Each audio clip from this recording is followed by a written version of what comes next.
L'hippocampe est un motif discret, presque fragile en apparence. Un animal marin à part, reconnaissable immédiatement par sa forme unique. N'hésite pas à liker et à t'abonner pour ne surtout pas manquer les autres épisodes. Aujourd'hui, jour 86, l'hippocampe.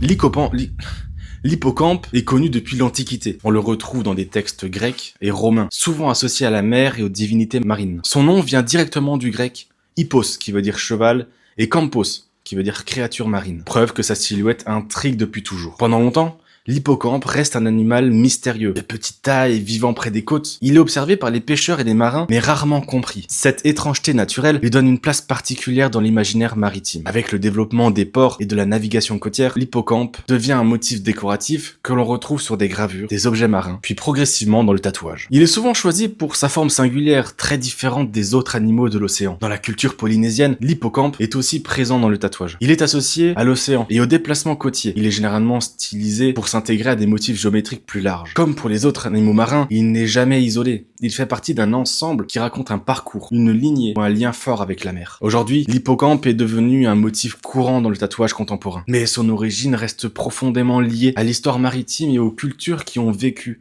au contact direct de l'océan.